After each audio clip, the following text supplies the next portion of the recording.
My name is Larry Ball, and this video is an introduction to resolving contradictions.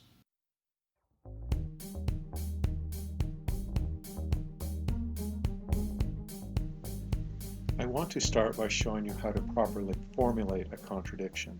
I'm using this material directly from the teaching material found at opensourcetrees.com to show you how to do the presentation. Let's begin by talking about pile driving.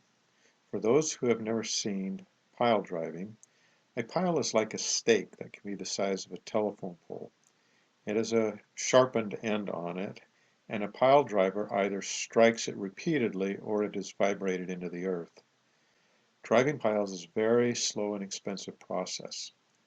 Let's take the situation where we are driving in piles just off the shore and we are going to build a restaurant on top of the piles when we finish. We need a vessel to position the pile and the pile driver to drive it. Many specialized personnel need to be available at all times, which causes great expense. What the business would like to do is increase the driving speed.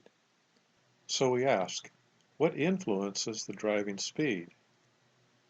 Well, a few things come to mind. The hardness of the ground, the diameter of the pile, the tip angle, and so on. Let's diagram the contradiction so that we can see it clearly. Also, please watch carefully how I do this because I'm going to describe a very simple approach to discovering and clarifying contradictions. Remember, this is not just about pile driving. What I'm now going to show you is the heart and soul of how to properly describe a contradiction. First, let's write in one box the thing that we want to improve. When we do this, think of it as writing a knob and a setting. In our pile driving example, the driving speed is the knob and the setting is slow. We will write this in the first box. Then, let's write in more boxes what we have already identified as causing this problem. The arrows show the direction of causality. The ground is hard, the pile diameter is large, and the tip shape is blunt. These are all causing the problem of the slow driving speed. Again, we use a knob and a setting in each case. Next, we single out one of the causes that we think is really important. In this case, we choose the tip shape is blunt. Next to this, we write the opposite. The tip shape is sharp. As a side note, what we are saying is that the tip angle is sharp enough that slow driving speed is no longer a problem. Next, we ask what gets worse when we make the tip shape sharp. We think hard about this. What is the worst thing that could happen? Well, it turns out that in this case, the support under the restaurant gets worse. The sharp point will sink deeper during an earthquake, and the restaurant will then be tilted or closer to the water than desired. Now look what we've done. We've illuminated a conflict or contradiction. Notice that although we took special care to write knobs and settings, the final outcome looks quite natural.